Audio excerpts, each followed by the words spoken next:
Ayon, hayaan mo na pag-usapan nila ang buhay mo.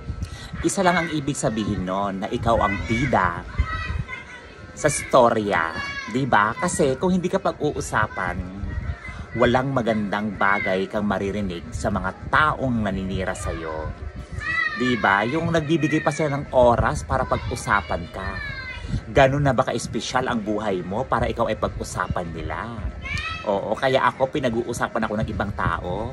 Thank you. Oo, kasi alam nyo sa dami ng problema na pwede nyong lutasin, yung buhay ko pa talaga ang gusto nyo mapag-usapan. Oo, kasi naman nakaka-proud lang din naman kasi syempre sino ba naman ako para pag-usapan, at thank you nga pala dahil naririnig ko na pinag-uusapan nyo raw ako. Grabe ha.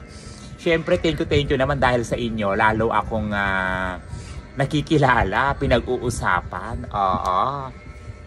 Pero ito na nga ang kwento ko guys, no.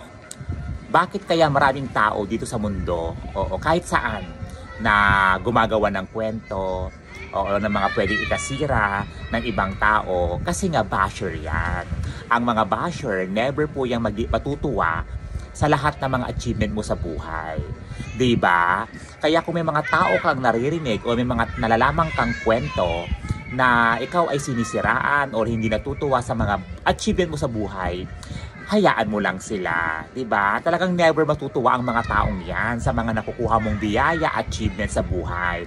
Kaya ako, or ikaw, na pinag-uusapan nila, ang dapat mo nalang gawin, pagtuunan mo yung mga bagay na pwede pang magpabago sa buhay mo, 'di ba? Talagang mag-focus tayo sa mga goals natin sa buhay, sa mga dreams natin, para sa ating pamilya, sa mga kapatid, sa sarili natin, at sa mga taong sumusuporta po sa atin. Kaya hayaan na lang po natin yung mga taong mahilig gumawa ng kwento, ng chismis, 'di ba? Kasi hindi natutulog ang Diyos.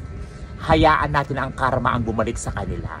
Basta lagi tayong gumawa ng tama at piliin nating wag makatapak ng ibang tao, okay na yon. Diba? Lagi tayong magpasalamat sa Diyos sa mga biyayang ipinagkakaloob niya sa atin. Oo, kung pinag-uusapan ka behind your back, hayaan mo na sila. Problema na nila yon, diba? Kasi dinami-dami ng pwedeng pag-usapan sa buhay, talagang ikaw pa ang gusto nilang pag-usapan. Diba? Hindi pa tayo sikat, pero pinag-uusapan na tayo.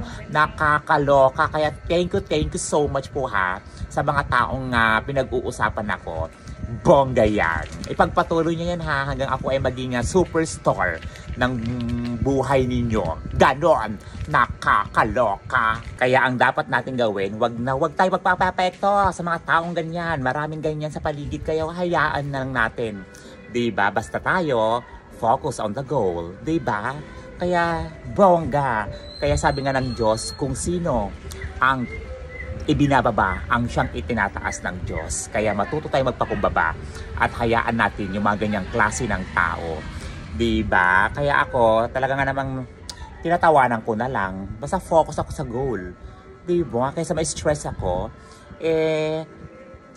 magtrabaho ako na maayos para lahat ng mga bagay na gusto kong makukuha natin. Kasi, syempre, thankful tayo, grateful at blessed.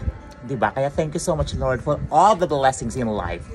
Thank you so much din po dahil nananatiling matatag ang aming pamilya at nananatiling maganda ang tinatahak kong buhay. Thank you so much po. At maraming salamat po sa lahat ng mga patuloy pong sumusuporta at nagmamahal po sa akin. Dahil dyan, I love you so much. Ganon! Nakakaloka!